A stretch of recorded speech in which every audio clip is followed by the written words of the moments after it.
Just check your little light is on. Perfect. Thank you. You started to publish? Oh, I think we're going to call, yeah. Oh, no, not ages at all. I've been writing ages. I have. I'm busy. I'm a busy gal. Sorry. No, that's all. No, that's okay. We'll do it in a way. If you've got any questions throughout, just jump in. No, honestly, just raise your hand We'll just and have a chat. we'll come to It's you. fine. Honestly, I like answering questions. It's nicer that way. But yeah, just for the video, I would just like to introduce Erin Green, and you've published, is it 11 books? Number 12. That's number 12. Yeah, that's which number came 12 out this week. Thursday. So yeah, that's Fantastic. the new baby. And yeah, you've kindly come in to chat about your books and your career, and yeah, would you mind talking a little bit about how you got started? How I got started. Okay. When you decided to become an author and your Right. publishing journey. The reason that I love coming to libraries is because that's where I started. As a little 5-year-old, my dad took me to the library and I was given those little cardboard. I had 3 of them and they were emerald green, and I was just explaining to Martin, I wasn't very happy using card number 1, even though she'd put number 1, because she'd written my surname round the corner. And even as a 5 and 6-year-old, I just thought, why would that lady do that to my name? So my name went around the corner. So I only ever used ticket number 2 and number 3 because I kind of felt that it was ruined by the lady. But I loved the library, and I still go to that library now. And I went to that library on Wednesday night, and delivered my last book. And they love it. They love the fact that as a 5-year-old, I used to go in there, and I was just explaining to Martin, I've said to people when I'm in there that underneath the carpet is the brown tiles that I used to tap dance on. And the librarians think that's funny, that, wow, they're still under there. And I was like, no, I've asked. So yeah, I started in libraries.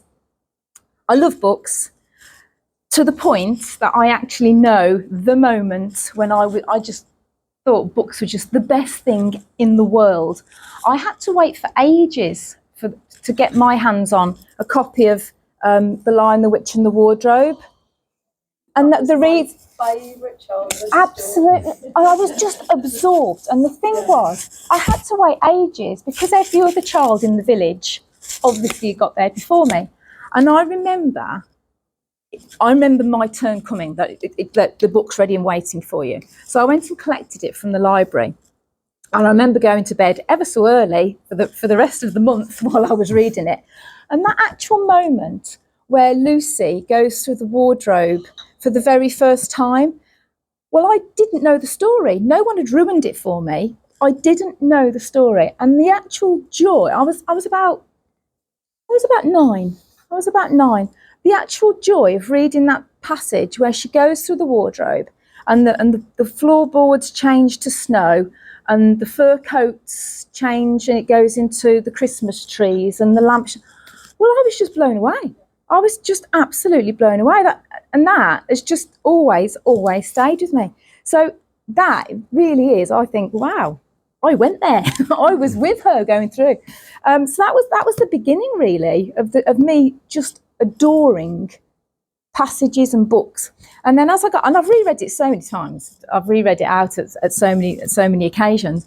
And then the other book, which I just adore and I love, and I could have bought you 6 versions of this book because I have 6 versions.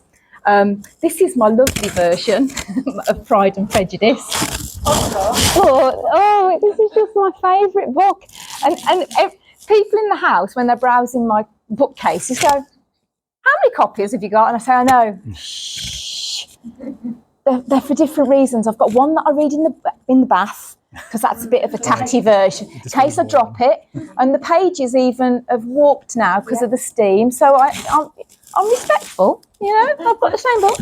I've got one where I've got all the little tabs down the side, so I know where my quotes are and all the things that I love.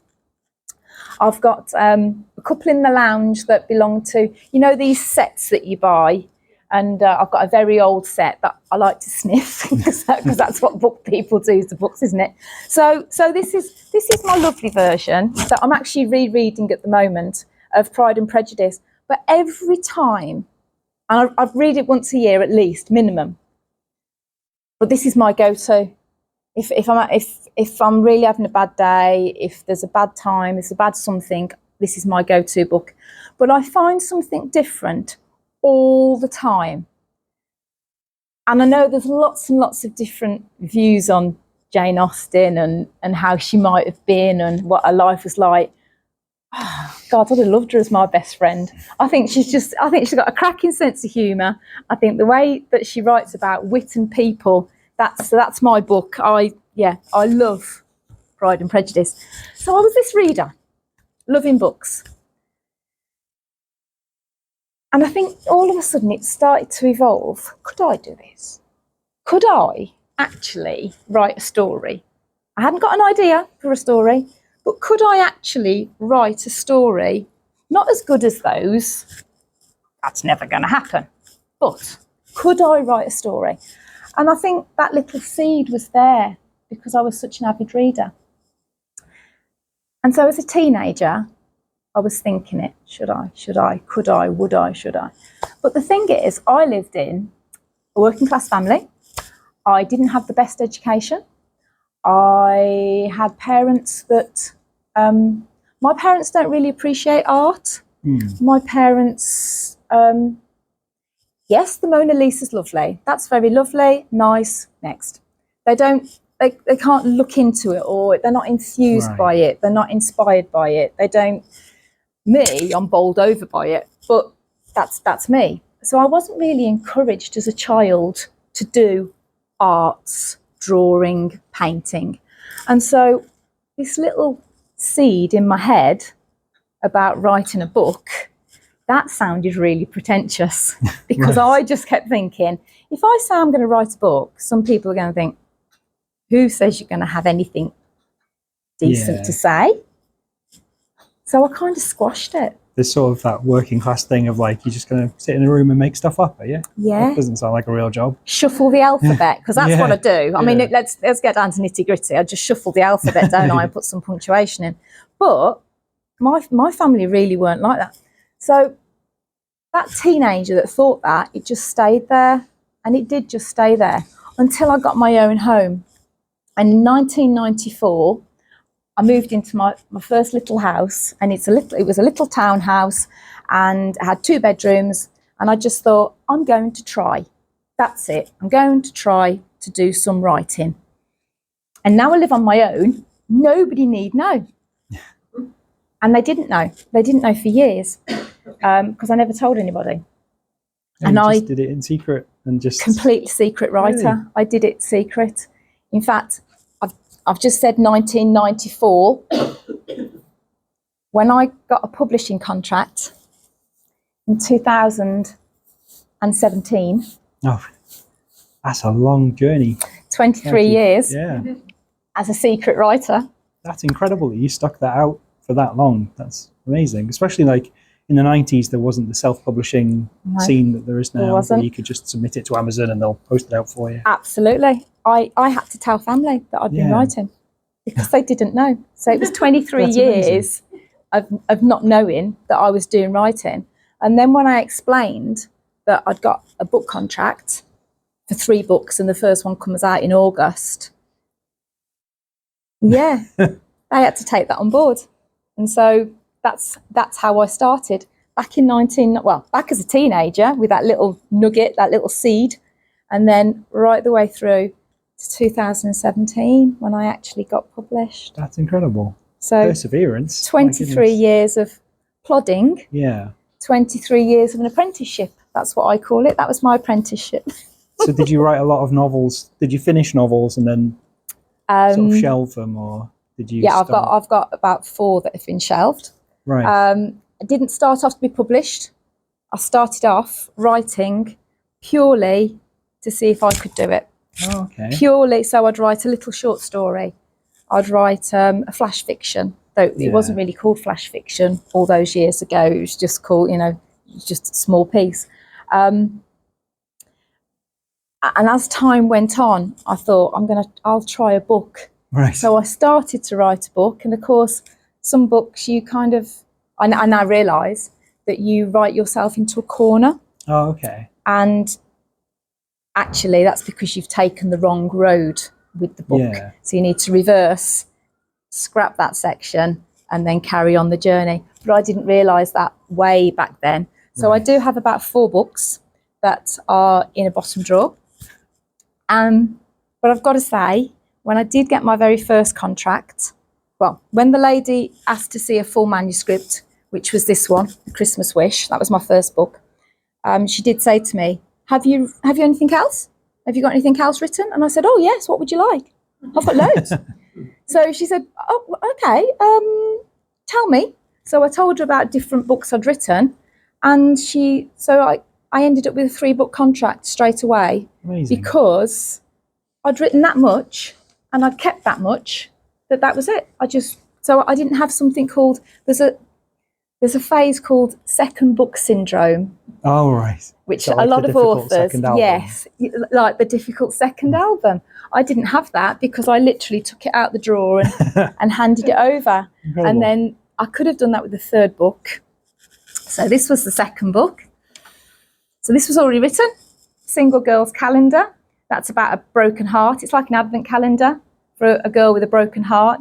You open a door for each day. Yeah. And like the first day you go and have your hair done. Oh, right. Second day you go out with the girls. 3rd day you know. That's great. Yeah, so that's an advent calendar. And then the 3rd book is The Magic of Christmas Tree Farm. And this is a story about a young lady who works at a Christmas tree farm but actually dislikes Christmas because of the sadness that's attached to her Christmas. So Brilliant. straight away, I filled my first contract because I'd been writing since 1994. So it paid off. Nothing's ever wasted, ever, in this game. You can always save it and then use it again if needs be. So yeah, that's what happened. Brilliant. Did you end up going back and sort of taking ideas and characters from your old unpublished ones? I haven't, because the actual stories that are sitting in the drawer are still feasible. They're still viable. Oh, okay. They just need rewriting, Right. because it was the baby version of this writer that wrote them. So I now need to mature and move it along and do the right thing with it. So I need to rewrite those 4. So you can do them justice. Yes. Brilliant. Yes. I'm glad that they haven't been published, Yeah. because they are very baby steps towards publishing. Yeah. But I haven't used the stories or the names, because those names are attached to that story. Right. So yeah. These are characters that live in your head already. Yeah, that's it. Brilliant. That's right. Could you talk a little bit and sort of describe what the vibe of your books is, what kind of stories they are? Right. How do you describe them to people who've never read them? Never read them. Right. I write about ordinary women. I don't write about Hollywood sirens. I write about the ordinary women and men that you see in the supermarket, that they're just living their life. But we, each of us, have an extraordinary life and an extraordinary tale to tell, because we've each walked a very different path. And so I always say, when I pitched to an editor, I said to her, the ingredients for my books are like life. You've got love, you've got laughter, you've got life, whatever it throws at you, but you've also got loss, because loss comes in lots of different ways, doesn't it? It could be a loss of identity, loss of freedom, loss of children. There's lots and lots of things, and that's what my books are about. So I see it as a big mixing bowl, and that I put all the ingredients in, I put the characters in, and then we mix it and we see what happens. And that's what my books are about. And the way I write it, I have 3 characters. There's 3 main women in my books, and then their story weaves in and out, just like we weave in and out of each other's lives, and you don't understand the importance that somebody might have. So you'll have a story, they have a setting, and then there's 3 women going about their business or whatever the premise of the location is, and they all affect each other, they all support each other, and and yeah, they kind of come together and affect each other. So that's I my love books. that. Yeah, I really like. I read New Beginnings at Rose Cottage this week, yeah, and I love that you've got three main characters who are all at different stages in their lives, and they all have sort of not trauma as much, but they've all got something that's dragging them down in their life, or that they're trying to overcome. And it's nice to see them kind of come together and untangle their lives a little bit. Well, the thing is with experience and knowledge, it doesn't matter what age you are, does it? In New Beginnings at Rose Cottage, that is a book that sometimes in life you find yourself in a situation where you haven't got the friends to go on holiday with, have you? Or you haven't got the family to go on holiday with, and yet you need a holiday. But how do you take that step? How do you take that step to go on holiday on your own and trust that you're going to be safe? Because you don't know that, do you? And if you could guarantee that you are going to be safe and you're going to have a roof over your head and you are going to have company, maybe more people would go on holiday on their own. And in New Beginnings at Rose Cottage, we have three strangers, three ladies that have each booked a room in Rose Cottage to do just that. They have no one to go on holiday with, and so they go to Brixham, and they literally meet in the cottage. They're each hoping that their companions will be their age. Well, that isn't how life is. And so we've got three women of three different stages in life come together, and of course the initial thing is, oh, okay, I'll spend the week on my own, but at least I'll be safe. But of course, within no time, the three of them have found a connection, and it might be the younger lady, Benny, who teaches the older lady something, but then it's reversed, and they support each other for a fortnight and work their way through the difficulties that they're experience in life, and they actually learn from each other. So that's New Beginnings at Rose Cottage. But I find that happens in all walks of life. I was a school teacher, and the number of times I learnt something from the children was great. And I used to say, knowledge goes backwards and forwards, and it just flows, doesn't it, from person to person. So it doesn't matter on the age. And that's what I did in New Beginnings at Rose Cottage. That's that's what happened. I love the way most books. I haven't really read a lot of romantic comedy sort of books before. I stick to dragons and Stephen King. And I loved how you have the three main characters and you sort of jump between them within chapters. Yeah. You're not doing the sort of Game of Thrones thing, chapter per person. Yeah. It's much more fluid, and you're sort of in and out quite quickly. Yeah. Which makes them much more relatable, and it sort of evens them out. It makes them seem like they've got more in common because they're all struggling through very different things, but going through the same kind of emotions. So it's not as like you're in this person's head now, and now you're in this person's head, and there's no. It's a lot more human, which I liked. And it's like almost like a play, isn't it? Yeah. That if it was on stage, you would literally see one lady in the kitchen, one lady in her bedroom, and one lady in the lounge, and they would and that's almost how I see it in my head when I'm writing it, like a stage play. Oh, right. Because then I'm literally writing down the visuals of what I'm seeing. I'm a very visual person, and so if it was a stage play, that's how I would see the stage. That you've got different women and almost a spotlight going onto a woman of what's happening on the outside, but then she tells you what's happening on the inside as well. So that's how. I like that you get to see someone from the outside, and then 10 seconds later you're in their head and it's completely different. That's great. I feel like that's what novels do best, isn't it? It is, absolutely. They live in people's heads. And the other thing that happens with my novels is somebody will buy a copy and then they'll read it and then they'll say, oh, I could relate to that character. Yeah. You could relate to Emma or Claire or Ruth or Benny. And they're very different stories. And that's what happens. People say to me, oh, that was me. That's my story. It's quite strange, but lovely. I like that they're just ordinary people as well. There's no movie stars and there's no I read a lot of I quite like a working class book. So I like Train Spotting, that sort of thing. Yeah. But they're often very grim people from like really horrible, poverty-stricken situations. You rarely get books where they're sort of, just from normal everyday life. Yeah. They're not going through horrendous trauma every day. No. So it was nice to read books about people that, are sort of in a similar situation to yourself. Yeah.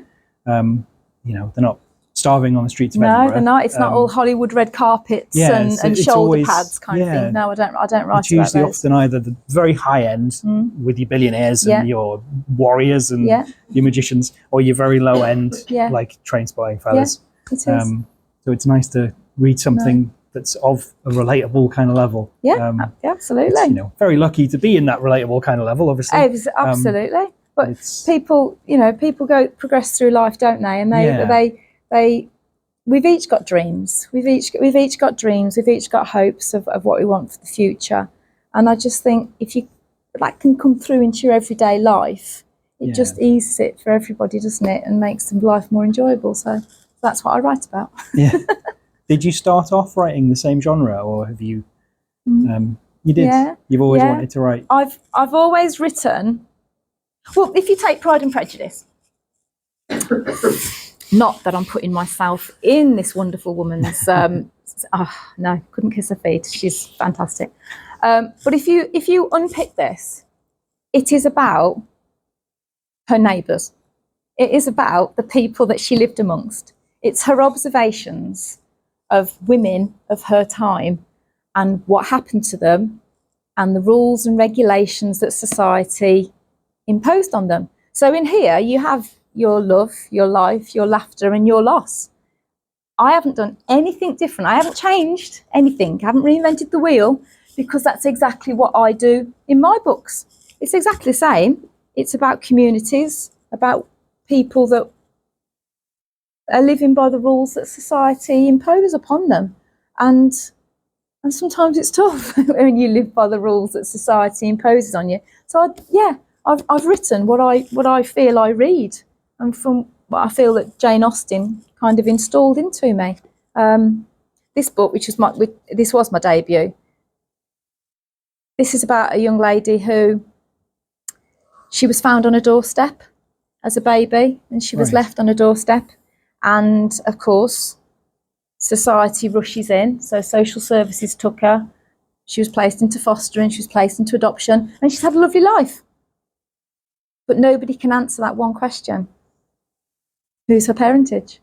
And of course, things like that niggle, don't they? And they ask questions. And of course, every time happens anything in life and it goes wrong, she says, well, that's because my life started as it started. It started off in the wrong way. How do you expect me to keep down a job or keep a decent man or find decent people? It's not going to happen. So in this book, she goes back to that doorstep because she knows for a fact her family, her parentage was at that doorstep for a brief moment. And then she unpacks, and the villagers have been waiting for her because the villagers have often wondered what happened to the baby on the doorstep. Because of course, so that was my very first book. But again, it's writing about a community, writing about ordinary women that are trying to make sense of the life that they have. So it's all the same kind of genre. That's brilliant. I struggled to get into Pride and Prejudice at first because I didn't understand the rules. So I didn't understand. Like, my wife's a history teacher, and she sat with me and we watched the brilliant Colin Firth one. And she had to explain to me, like, oh, he's just introduced himself without being formally introduced by another character. He's done a complete error there. And, bit of a faux pas there. Yeah, and I didn't understand things like, I thought the dad was hilarious. But she's like, he is, but if he keeps on, they're going to lose everything and starve on the streets. Absolutely. So he's kind of like a minor villain of the piece. Yes, he is. He didn't handle things well when there wasn't a son. And the knock-on effect is what the daughters are carrying. So so I love all those different layers to it. And, I didn't understand. I thought it was, from the outside looking in, especially as a teenager, you're like, oh, it's just a show about handsome Colin Firth splashing about in a pool, and I didn't understand the societal aspect to it. No. And there's always something different when you read Pride and Prejudice. You pick up on little words and things. Yeah, I love that when you read a book as a teenager, it's a completely different book as to when you read it as a grown up. It is very much so. Places seem to be a big feature of your books as well. Yeah. Do you choose places you've been to and love, or do you sort of I do and I don't. Later, I do and I don't. If I'm completely honest, it's something that's changed throughout my books, because I think readers are getting more involved. That they want to know where it's set. They want to enjoy the fact that they understand where it's set. Yeah. So I have bought copies of my books. I'll pinch this one. This one was as a prime example. I went on holiday to Brixham. I'd never been before, ever. And when I said I've got a holiday in Brixham, people said to me, "What do you mean you've never been to Brixham? Didn't you go as a child?" Everybody went to Brixham. And I was like, well, I didn't. I got there and the first thing that I said was, "How hilly is it?" That was the first thing I said when there's inclines like this at Brixham. I didn't know that. I'm walking into it as, in my 40s. So it made sense that my character gets off the bus and the first thing she thinks is, wow, that's hilly. How am I going to manage this for 2 weeks? So Brixham, I went on holiday and I absorb things. And that's what happens to me. I absorb information, I absorb details. And it was on day 4 that all of a sudden we were going to, we were travelling around in a car. And I was just seeing the area, and it was like a light bulb moment. So I quickly, and this is what authors do, I quickly got my phone out my bag, and I literally put woman A, woman B, woman C, because until I've got names, that is her name, woman A. So, and then I just jotted some details down, and I thought, right, if Benny had struggles with her weight, being at Brixham all for 2 weeks could be a big issue for her, because she's not going to get up to the top and then 2 minutes later everyone's saying, should we go down to the harbour again? And you have to go down and it's up and down, up and down.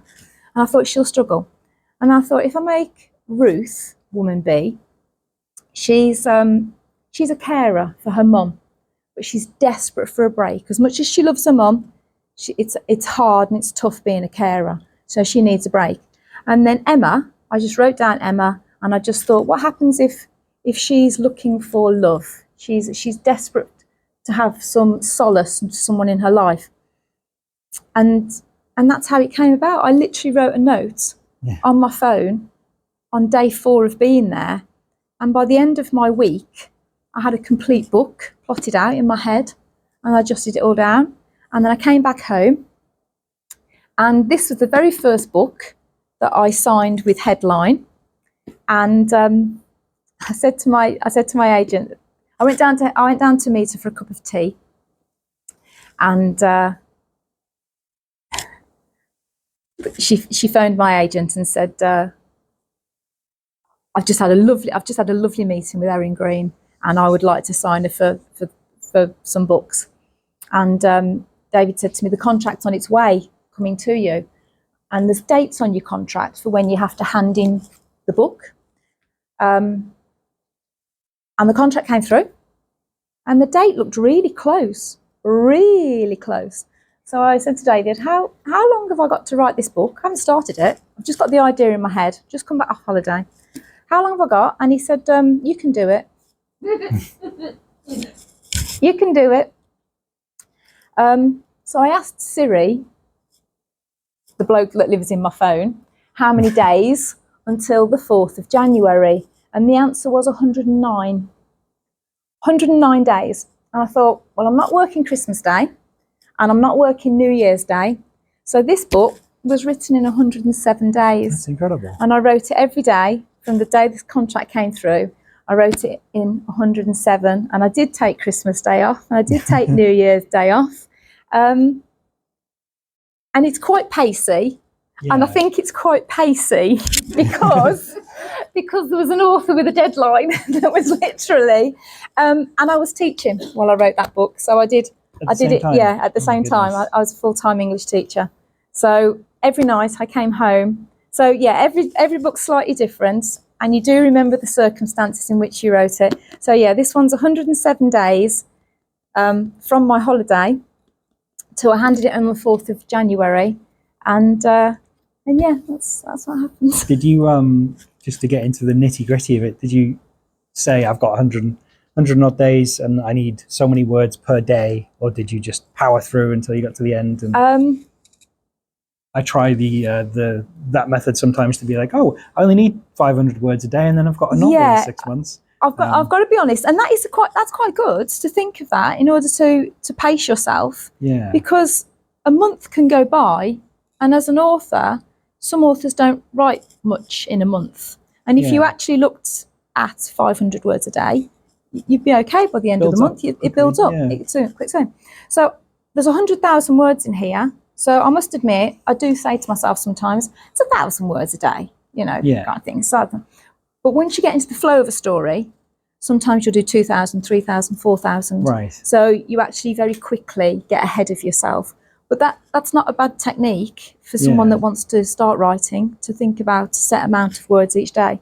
I just wrote it as quick as I could because you then have to go back through and edit and proofread. Yeah. So I couldn't actually use the whole 107 days for writing. Of course, yeah. The majority would have been writing, but I do remember reading this literally on the 2nd of January, knowing that I'd have to send it off in 2 days' time. So yeah, but a lot of authors do that. Have a set amount each day. I read on your website you're a big fan of NaNoWriMo. Yes, which I love. NaNoWriMo is the National Novel Writing Month in November, and the aim is to write 50,000 words in 1 month, and to do that you need to write 1667 a day, so 1,667 words every single day for 30 days. It's a big, and you do. Big job. It is a big job. You do. I mean, the first time I tried it, I failed completely. I failed miserably. I did. I think it was about day 12. Right. I wasn't prepared and I wasn't ready, and the house wasn't ready because things like dinners, cleaning, laundry, those kind of things get in the way. So you have to kind of prepare yourself. You have to do a big clean in October because you might only be doing a run round with the vac late at night, 11 o'clock, while you're doing NaNoWriMo. But I love it. In fact, I would actually say the majority of my books, their birthday is the 1st of November. Really? Yeah. Oh, brilliant. Because it's fantastic for a first draft. Yeah. Because at the end of the month, you've got 50,000 words. Right. And what I tend to do in December is I let it go down to a lesser gear. Yeah. And then I'll write another 40. Oh, okay. So in 2 months, you can have a 90,000 word book. So you're not doing 2 of them in a row. You're just kind of doing the one, beasting it, and then slowing down a little bit. Yeah. Finishing it off. Kind of go through my gears. That's how I see it. Planning's like gear 1. Yeah. Nearing a deadline's like gear 5. Right. So yeah. But yeah, NaNoWriMo is a fantastic way to get a first draft on the page, and there's no correcting. You just write your story, just tell your story, and save it, and then. But it's lovely to know. It's lovely to know at 2 o'clock in the morning that there's hundreds of other people around the world also tapping away because actually they need to kind of catch up where they are because the words didn't come yesterday. So it's quite nice that someone else somewhere else is tapping away and working and writing. They've turned it into a great little online community, haven't they? With it's fantastic. They've got brilliant little pep talks and things for if you're in a bit of a slump. Yeah, there's a website and it's completely free. Anyone can join in, and they have a junior version as well. Oh, but really? they don't set the total for the juniors. Right. The juniors is very much every day you've written. Oh, okay. Every day you've written for 30 days. Yeah. Which is an achievement when you're a child or a teenager. There's a free website. Just put into National Novel Writing Month and it comes up completely free. But there's thousands of people worldwide. doing it. Yeah. Yeah. I found it really helpful to just kind of, it's terrifying because you feel like you've just got to write, even if it's rubbish, you've just got to push through to the next bit you think might be good. Yeah. And at the end, it might not be brilliant, but it is at least something to go back and edit. And Absolutely. you can see sometimes where the story doesn't need to go. Absolutely. And it's a habit. Yeah. The very fact that you've gone to your laptop, computer, or handwritten, that would be a task and a half in Nano, but or some people do handwrite still. The fact that you've sat down every day and you've written for 30 days, that's a habit. And that's exactly how you get from being a scribbler, a secret writer scribbler, to being an author, is by having a habit. Yeah. So it's fantastic. Yeah. How do your books sort of look at the end of your first draft? Are you very, I know some people are very, I think Lee Child famously says he writes one draft, hands it into his agent, and he's done. Yeah. And some people will go through draft after draft and say, if anybody saw my first draft, I would, die of shame. Yeah, a dirty draft, as some people call it. My drafts, I could hand my first draft to a reader, and you could read it as a proper book. You could read it as a book. What I would say that my first draft is missing is some humour. Right. Because I'm still thinking over the funny things that I want to put in on certain scenes. So the humour isn't there. Some of the description isn't as tight as it could be. Yeah. Some of the description can be quite waffly in my first draft, and I have to kind of pin it down and cut it down. And sometimes I do find that I've repeated a vital detail. So the book that I'm writing at the moment, I read something the other day and I thought, wow, I'd said something like, we're here for 5 days. We're here for 5 days. It's a 5-day holiday. We're here for 5 days. And I thought, wow, anyone doubt if we're here for 6 days? And that's the kind of thing that I put in. Yeah. And it's only when I'm rereading that I think, yes, I think we've got the message. Right. It's 5 days. So then I take out. But you write, because you're writing every day, you do forget what you wrote 4 days ago, and you kind of repeat it or think, oh, I'll add that in again, which obviously I wrote 5 days too often. So yeah. But my first draft, somebody could read it. Somebody could read it. It's not what they call a dirty draft. It's quite clean.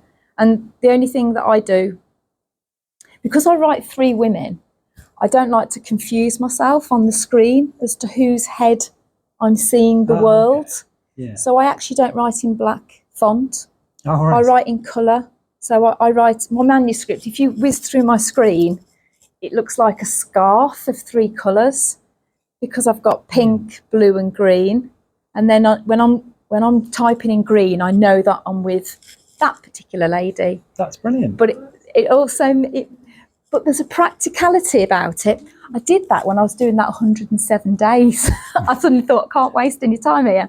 So, but when I'm whizzing through the screen, if there's a short pink and a long blue, I think, oh, we can't have any more there. So I'll actually twist a scene to be seen through her eyes. Oh, okay. Because I can't afford to give it to the lady in blue anymore, or the lady in green, because the lady in pink, she hasn't got much to say in that scene. So I then twist it. So then when I've finally flicked through my screen and they're all, meaty pieces,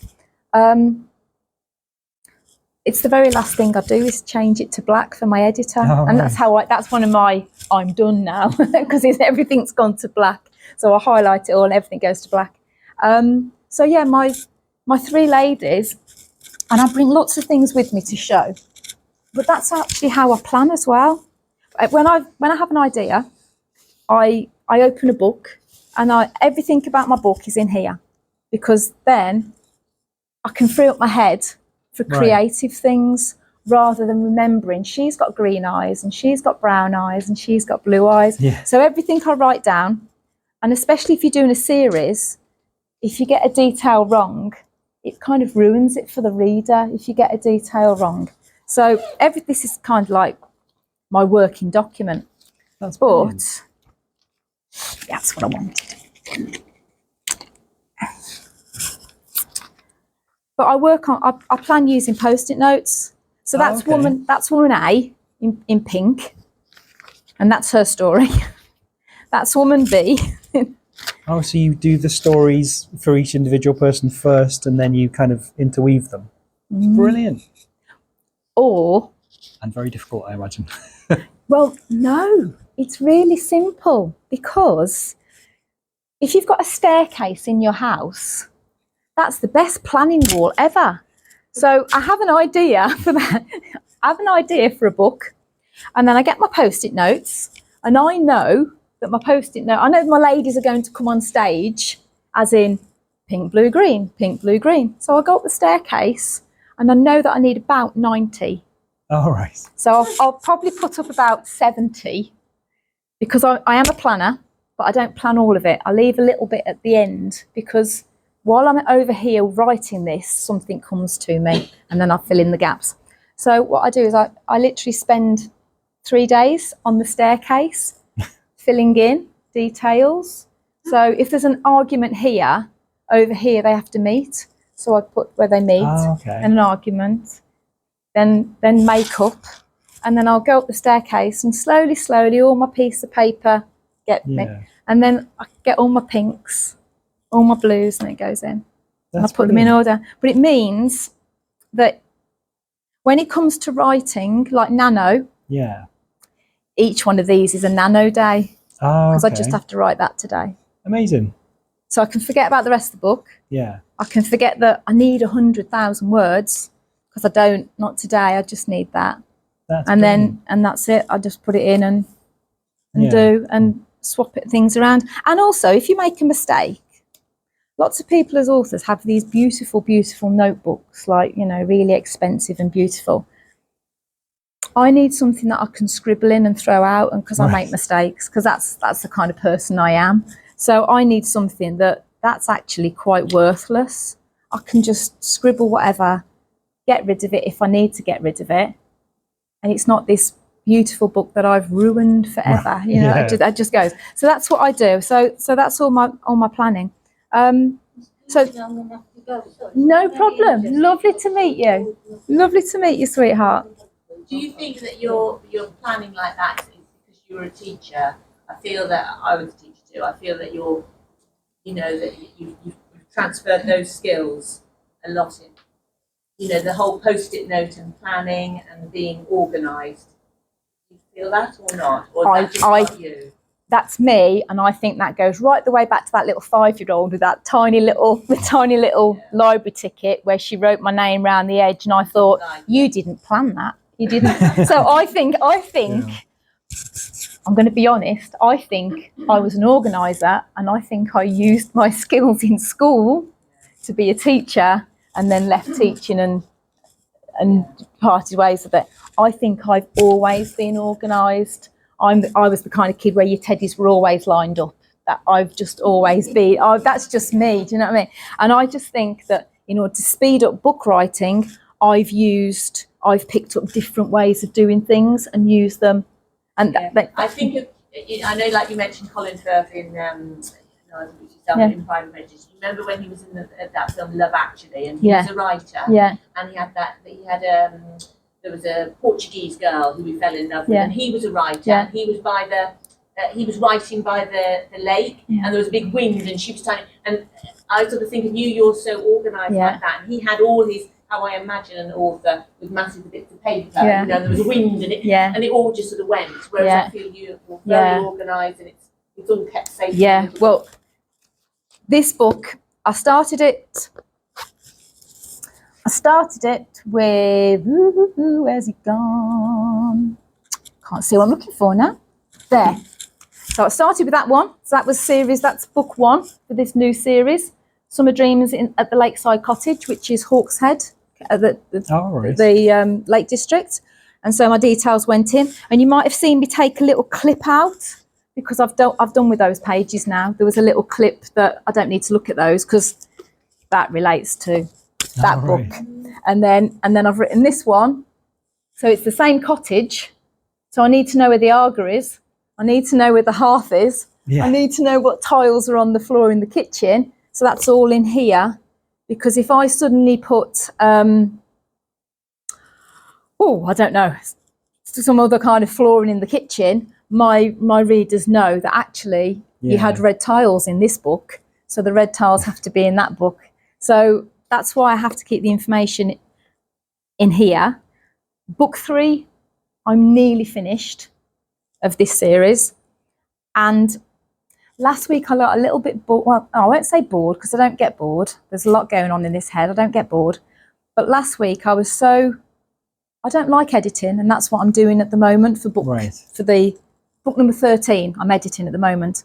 And my brain just thought, I need a creative morning. I need an hour of writing. So book 14 was born last week because I literally thought, I need an hour. I need an hour of writing a new book. And so that's also Lakeside Cottage. And so this actual book and notes will have produced 4 books in the end by the time it's done. Brilliant. So yeah, that's how I do it. Does each book stand on its own, or do you have to read them in order? Because that kind of annoys me, because the library might have the first one, but it never has. We're terrible for that, I'm sorry. Right. As an author, you do learn as you go along. And I listen, and this is it, I listen to what people say, and I think, right, how can I do that differently? I read all my reviews, good or bad, good, bad or ugly. I read every review that's put online for me. And you know it's me because I actually press the like button underneath, and lots of my reviews have just got one like button, and that's me saying thank you, good, bad or ugly, don't mind. My very first books, they're all standalones. There's no linking, okay? There's no linking in those. Those are standalones as well. And then Headline said to me, would you do a series? And I always loved looking at the Shetland Isles on the weather map. And I always used to think it was funny because they used to appear in a box on the weather map, but they don't do that anymore. And I used to think, where is that? And then when I found it was Shetland, it became, I'm going there one day. So I did. So when Headline said to me, will you write a series? I said, yeah, in Shetland? And they said, oh, nobody else is writing Shetland. Why not? So I wrote Shetland. So Same people. Well, same this cottage? is it. Slightly different. I've had to change it. So I wrote from Shetland with love. So what I did was I started it off in the same place with the same people, same characters. So in this book, you meet 3 ladies, and then those 3 ladies fade into the background, and you get 3 new ladies come into book 2. And then in book 3, the book 2 ladies fade into the background, and then you get 3 new ladies for book 3. So everyone's still there. So they're all still there. Still part of the community. Yeah, they're all part of the community. Brilliant. I end up with literally 16 ladies that you kind of meet and greet. But because with the Shetland series, you meet them as you would at a party and learn a little bit more about them, you do need to read the Shetland series in order. But when I read my reviews, people were reading book 2 before book 1. And to me, that doesn't make sense because I don't know how they understand book 2, because book 2 builds on from book 1. So when Headline said to me, will you write another series? I said, I will, but I'm not doing the same again. I'm not doing the you have to read it in order. So I thought, how can I write a series where that doesn't happen? So that's why I went for the cottage. So it's a rental cottage. You get to know the cottage and different people run it. So in this book, we have 3 hens on hen dates, hen weekends, that move into the cottage and have lots of fun together. But it has, those 3 ladies have nothing to do with this book. It's the same cottage, but because it's a different week, you have a blended family that have moved in, and it doesn't matter on this series which order you read them. And that was only because that was like my pet hate, that some people were reading book 4. I couldn't do it. I really couldn't do it. Some people were reading book 4 and knowing the end of my story and then saying, oh, I've bought book 1 now. but you know the end of the story. How have you done that? I couldn't. My OCD wouldn't let me do it. But so I just thought, how can I change that so that they're standalones? So this series, they are standalones. It's the cottage that's the same. You get to understand that and understand how the layout. But it's different people, different family groups that are moving into the cottage. So yeah. Brilliant. It sounds like you sort of, sorry.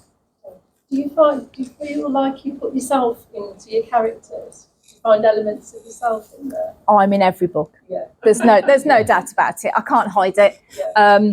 People that know me really well say, when I got to that page and it said, I was laughing because I know that, because what you do as an author, I've got a library in my head of all those experiences that I've done, and I literally just pull things and I put them in my big mixing bowl, and I add a lot of fiction to it. You know, I haven't lived these lives, but I put a lot of fiction to it. But there are certain things that are said that, like, friends will say, I even know where that came from. And I'm like, go on, tell me. And then they'll tell me and I say, yeah. So every single one of them is me because it came from me. Do I purposely put myself in there? No, I think it creeps in. Yeah. And during the editing, I think, oh, that's me. I spot it sometimes. And then sometimes I don't spot it until afterwards when it's been published. And I think, yes, that's me there. So, yeah, my fingerprints are all over it and there, yeah, absolutely. Is that quite cathartic? Yeah, it is. Because you get a little bit paranoid sometimes that people might read your books and psychoanalyse you based on... Yeah, and they probably do. Good luck. Good luck. Some people have said to me, you've got lots of churches mentioned in your books. And I think, that's right. Because my dad owned a company when I was a little girl that sold candles in churches. Oh, so nice. Going into churches as a child, that was second nature to me because my dad was delivering candles to the churches. And quite a few of them have got churches mentioned. And I'm also a bell ringer now that I've grown up. And so churches and churchyards, quite a few people said to me, another church, I see, there's a church in there. But the churches are named after churches that I know. So I do that a lot. I add things in, and people's names are family names going back in history because I just want to pop in, yeah. And in this book here, my great grandmother, she hasn't got a gravestone. So I've given her a gravestone. She's finally got one in my book that I popped her in and I put it in the acknowledgements, and everyone keeps going, oh, she's finally got a gravestone. So yeah, those little things. That's lovely that you can just weave in your life into these books that are published and sold around the world. Yeah. That's lovely. And that's it. Yeah. So that's what I do. Yeah. So are you sort of going book by book? Do you have how many books do you plan in advance? Do you wait for inspiration? No, I don't wait for inspiration. I don't have to wait for inspiration. I find inspiration everywhere. I meet somebody and I think, oh, right. Yeah. So I've got an ideas book that I jot things down. Yeah. And some ideas in that book have been there for years. From Shetland with Love starts on an allotment plot. And I had the idea of an allotment plot based location for about 15 years. Oh, okay. But it was never the right place to use. And then when I said I wanted to write Shetland, they said, have you got a unique spot? And I said, yeah, an allotment plot. So that's how this started. So it starts off, a young lady is trying to overcome some difficulties, and her grandfather signs her up for an allotment plot, and she takes it on. She wants to give it up quite soon, but she takes it on, and she sticks with it. But there's a whole world of characters, and then it expands from that and grows, and that's how the Shetland books start. Do I plan in advance? Yes, I am. I am a planner, as you've seen. For some authors, their publishing group asks them to write a specific thing. So could you write about a cafe? Could you write about a hotel? I feel very lucky Yeah. that my publishing group say, what do you want to write? They give you free rein to... Complete free range. That's brilliant. So then I pitch ideas, but so far they haven't rejected one. So I've been very, so touch wood, touch wood, that's worked out nicely for me. And contracts seem to be in 2s or 4s. Yeah. So you always have 2 ideas, or you pitch 4 ideas. And so far it's gone well for me. I've always had ideas, and I just keep going back to my little book, and then you just put things together and put things together. And so I've always got ideas. I get ideas all over the place. So yeah. It sounds like you've had a really lovely experience with the publishing industry and your agent and that sort of thing. Would you recommend that as a route? I would, because it was my dream. It was my dream to have a traditional publisher and to have an agent. I know lots of people do self-publishing because they want they want full control, because you have full control when you do self-publishing. Yeah. I want to write the book. I want to write the story. Yeah. And I don't want to be I don't want to be thinking about the front cover. Advertising and stuff like that. Well, I do a lot of advertising. I must admit, I do a lot of advertising on social media. So I think a lot of authors do that. Yeah. But the actual nitty gritty of from page to book, I let the experts do that. They do ask. Be nice to have the professionals, teams of people to just take care of everything and make it look fancy. Yeah, absolutely. I mean, they do say to you, do you like the cover? Do you want to change it? Is there anything you don't like? Is there anything you don't want? Are you happy with the colours? And I always am quite open-minded and say, well, like, for instance, I remember that this book came through and she was in green.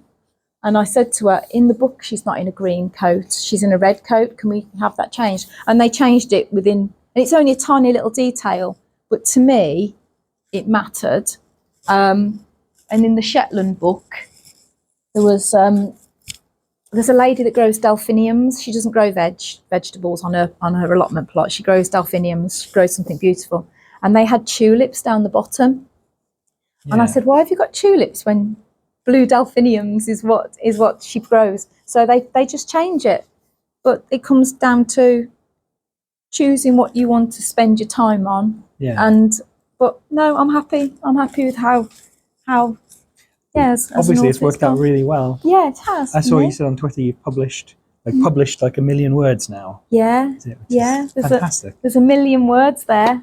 I keep thinking, I'd love to know what the millionth word is. Yeah. I really hope it's not a the or an a or an if. I want it to be something like paraphernalia or something, you know what I mean? I want it something beautiful, but it probably isn't, is it, really? So I can't imagine looking at your covers that these are unhappy books.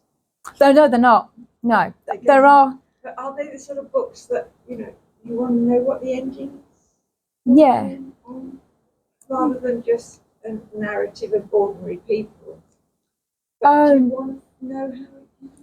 Yeah. They're page turners. Yeah. They're the kind of books.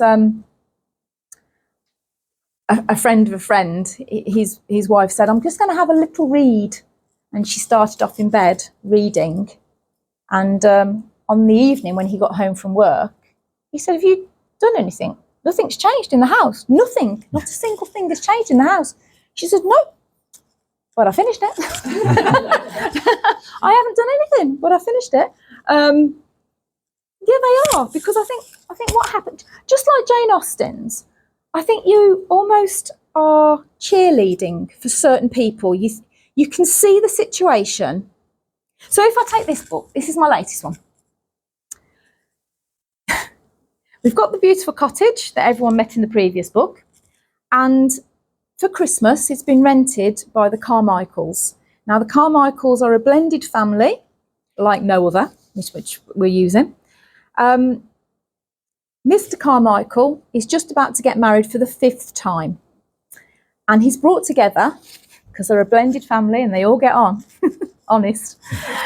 He's brought together his 4 children by 4 different women, and the 4 women, and the cook, who has been with him for 30 years. And she's the only sensible one that's never married him, whereas all the others have come and gone. And so the three women are Lowry, because I love L.S. Lowry's work. He painted just ordinary people and made it extraordinary. And so I've called one of my girls Lowry. So Lowry is the daughter of the bride-to-be. So Lowry has turned up for Christmas in this cottage, hoping that her mum is going to have the wedding of a lifetime, but she's yet to meet the family. You have Helen, who is the first ex-wife. And of course, she's been there for 30 years, and she's seen all the babies born, and she's seen all the wives come and go, and she's seen all the order of service, and she's heard all his vows, and she don't believe them. And then you've got Martha. Now, Martha is the housekeeper. She's cooked every meal for 30 years. She's made every christening cake. She's baked every wedding cake. And those are the three voices. And so all the family are together in this large cottage, and Christmas is happening, a wedding's happening, and a birthday's happening. And you've got the women intermingling. And of course, Helen and Martha have known each other and relied on each other for 30 years whilst dealing with this man who has had all these different wives. And then you've got young Lowry, who really wants the best for her mom. And then all of a sudden, the children are coming forward, and there's different relationships and things. It's getting complicated. And as a reader, you're meeting each of the people, so you're probably getting complicated as well. And then all of a sudden it sits and it works out, and you understand who's who. But that's my latest book. So yeah, so you root for certain people, that you want certain things to happen, and you want them to have their happy ever after. But you know that, well, life isn't like that, is it? You sometimes don't get a happy ever after, and there's lots of obstacles. And so I think with my books, you kind of latch onto a person, and you want them to have the right ending for them, is what you want. You very quickly like the characters in your books, I've noticed. Like, you're good at, within like chapter 1, you're already liking them, you're rooting for them. Yeah. Some characters in other books can be a bit of a slow burn. Yeah. But because you jump around people's heads very quickly, you very quickly get to know and like them. Yeah. I think they're very different as well, aren't they? I don't tend to pick kind of flat characters. Yeah, the contrast between the three women is always really good and really interesting. Well, that way too, you can kind of hang different qualities on. Yeah. So in New Beginnings at Rose Cottage, we've got Benny, and she is overweight, and so she can't walk around Brixham. She can't do what Emma's doing, and she wants to do certain things, and she knows that she's got these obstacles and she's got to overcome them. And so that happens. And she admits she's not living. She's really not living. She's just existing. And so that's what happens in New Beginnings. But she's coupled up with Ruth, who feels so guilty about taking a holiday, having cared for her mum 24 hours a day for years and years and years. But she deserves a holiday. And then you've got Emma, who... Emma's got a bit of a secret going on, but she's had a large lump of money. She's had this sum of money, and she wants to do something exciting because she wants to restart her life and have a fresh start. And she's kind of missed out in the past, and I think she's almost going just a little bit too fast for what she should be doing. And they come together, you see. So yeah, that's what happens. We might have to wrap up shortly. I was just going to ask, as you were a secret writer yourself for a very long time, and it sounds like you just sort of learned by doing it for years and years and years. Do you have any advice for people who would like to have a go themselves? I think writing novels. For me, I write every day. I know some authors don't write every day, but for me, once I've got the thread of a story, it's best to write a little bit today. Yeah. Even if it's half an hour, to keep that thread going. Because if I have 3 days off, I then have to go back and hold the thread and pull it through, the thread of the story. And if I let go of it, I lose the story, I lose where I am. So I do write every day. So Monday to Friday is very much kind of office hours. Saturdays I only do an hour, and on Sundays I do a couple of hours. But this is what started me off. And this is back from 1994, and I've still got it. It still works. It works with homework. Put 30 minutes on the clock, and you can stop when that finishes. And that is how I started writing, started finding my time to write, because I was juggling with a full-time job. And I kept thinking, I've got to do that, I've got to do that, I've got to do that. But I want to write. And of course, writing would wait till tomorrow. And then the next day, I've got that and that and that, but I really want to write. And in the end, I just thought, I'm doing it. So 30 minutes on the clock. Please leave me alone, everybody. I'm only having 30 minutes. But at the end of the week, you've got 3.5 hours written. And I still sometimes use this clock. I think I'll go and do half an hour. And if I'm engrossed, I just keep going. And if I want to get up after 30 minutes, then I do. So that would be my advice, is to find a pattern that works for you and some discipline, as in time-wise. But at the end of each week, I knew how much I'd written time-wise, and it just carries on from there. That's it. Oh, that's that's what great. I do. Thank you. No problem. Does anybody else have any last questions? Oh yeah. When you say you rehash, you've got books in the drawer and you rehash them. How do you do that? How do you just bring up on the computer and start chapter 1, or do you just delve in and out of it? I think, because I have played with a few and to look at what I've got to do. They are all on computer, which I'm very lucky that they're there on computer. I think what I've got to do is, I've got the original draft. I think I've got to start a brand new draft and cut and paste the good bits. Yeah. So I think what I've got to do is write it. That's a good bit. So I'd read chapter 1, know where the story is in the head, write how I would write it now, but that was a good description, that was a good conversation, that was a good observation, in it goes, chapter 1 done, let's go to chapter 2. I think that's what I've got to do. Somebody has told me that rewriting the book is actually worse and harder than actually blank page, because it's just got to flow. I think that's how I'm going to work it and do. But I have got to rehash them, because they're just too flat. They're just too flat as they are. And I've learned so much in doing. I've got to put the life back into them, kind of thing. So yeah, I think that's how I'm going to do it. Yeah, best of luck. Got 4. And I think that's probably going to be the equivalent of writing about 8 books. In my head, I've got like double. Yeah, in my head, I'm thinking I could write 8 books in that time. But It's probably worse for you because you're a balance. I'm thinking if somebody writes a messy verse, they can just treat it as a messy verse. Oh yeah, gosh, can you imagine me without post-it notes? Now that's going to be a shocker. When did you start going into the publishing side? You mentioned you had an agent. Was that how? Did that start you getting that way? Or? I had an agent.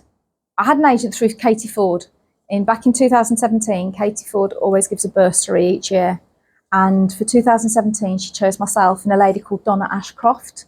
And we were her bursary twins for 2017. I very quickly finished off this book, my debut book, because I was right at the very end. And I wanted to be ready for when the ceremony happened. And I'd been getting lots and lots of rejections over those 23 years. I didn't want to be published at the beginning, but definitely the last 6 or 7 of those 23, I did want to be published. So I'd sent work out and got rejected. And then Katie Ford gave me the bursary, and I then went on a writing retreat, and an agent, girl on a train. Hawkins. Well, her agent, Lizzie Kramer, was at a writing retreat, and she heard me talking to Rowan Coleman about this book, and she was earwigging, and I left the room, and Rowan said something that she would do to improve this book, because she'd read the first little bit. And I left the room, and Lizzie Kramer came after me and said, I know someone who's looking for a Christmas book, And I said, oh, it's not, this is what I said at the time. So naive. Oh, it's not a Christmas book, it's a New Year book. And she looked at me and she said, and I said, oh, but I could change it. Oh, but I could change it. And it did. So I moved this book. This was originally New Year's Eve. Nice. And it got changed to Christmas Eve. And it took me 7 days to bring the whole book forward. And the editor, she passed me an email address. And the editor bought this one plus the other two. And that was Aria. That was Aria Publishers. So I was with those first. And then I moved to Headline. I think the lady asked at the beginning, did Headline come to me? David, when you're looking for a publisher, you have dinners and drinks and you kind of go around and meet different people. And it wasn't clicking. I was thinking, I don't think I could work with that person. Or I don't think I could work with that publisher. And Headline phoned David and said, are you bringing Erin Green to see us? And he said, I wasn't. And they said, we'd like to see her, please. So they had heard that because in this industry, everybody talks to everybody. And other people had said, oh, we met Erin Green. And Headline were waiting, but he didn't approach them. So they approached him, and that was the cup of tea I went for. And she phoned him back, and I've been with them since. And I've done, I've done 9 other books with Headline. So that's how it worked. Did you get your first contract before you got with your agent? The day before. The day before.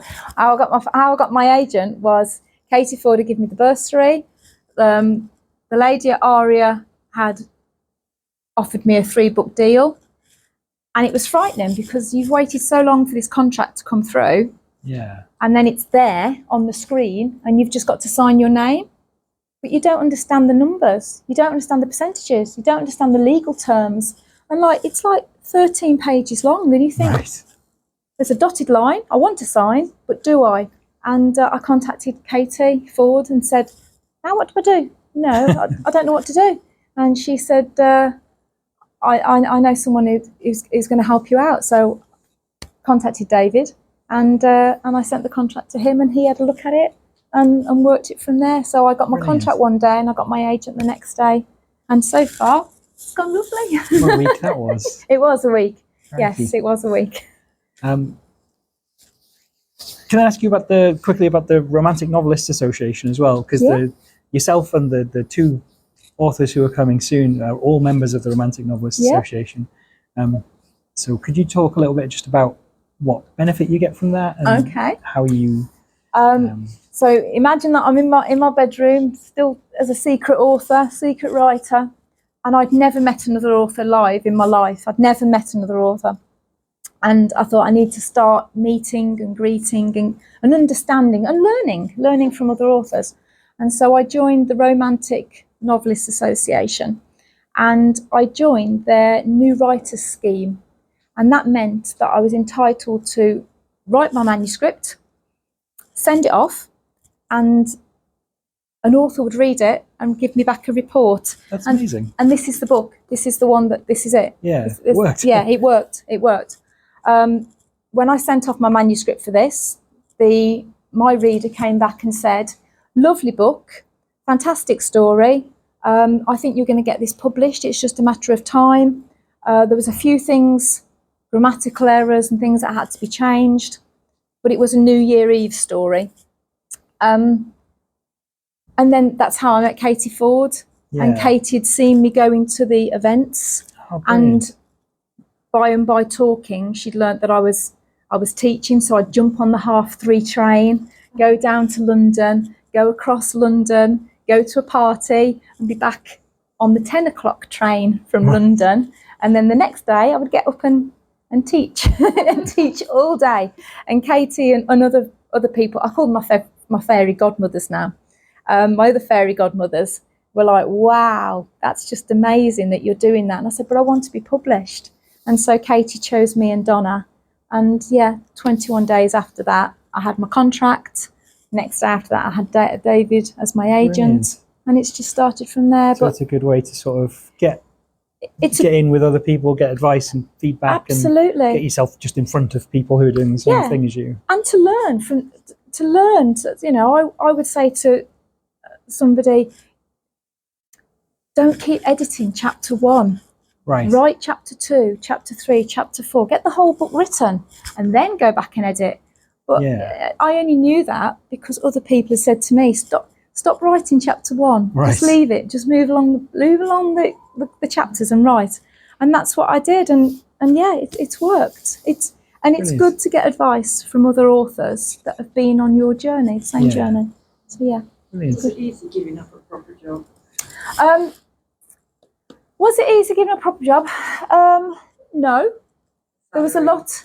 You know, it's difficult, I think. Yes, well, it's a leap of faith, because the thing is, I ended up doing 2 full-time jobs because I was teaching all day and then of an evening coming home, and like I said, that took 107 days. I didn't do anything else in those 107 days. I didn't watch telly or watch a film or live another life. So to be honest, you get to a point where it's almost that tipping point of, what am I going to do? Is it teaching or writing? And I'll be totally honest, I went down to 4 days a week with teaching. Then I went down to 3 days a week with teaching in order to balance it. And then it became January 2020. And I heard about this virus on the other side of the world. And so I said to the agency that I was working with, I'm going to take a month off. I'm going to see if I can cope at home as an author. But straight away I could write double the amount than I was doing because I was home all day. And so I never went back. So my last day in a classroom was the 29th of January 2020. And then that COVID thing happened and I just carried on writing and writing. So it's worked for me. The decision, I feel, touch wood, was almost taken out of my hands by what happened. And Katie Ford helped unlock that final lock for me, because I got lots of rejections and they're lovely rejections, lovely book, but we've just signed someone that's done something similar. Right. That can't be helped. So yeah, I miss the children. I miss the children terribly, because when you're a teacher, you do take some of them to your heart. But I've got my classroom clock on my office wall, and I do at 11. It's funny, 11 o'clock always seems to be break time, and if break time, I think, it's 11 o'clock. Kids will be on the playground now. Oh, it's raining. Oh no. So yeah, it's always the way. It always rained on my break duty. So I do miss the children. I don't miss the loopholes. Don't miss all those other demands that teachers have. It's the razzmatazz, as I used to call it. I don't miss that, but I do miss the children, because they do. Yeah, they used to make me laugh. They were great. So yeah.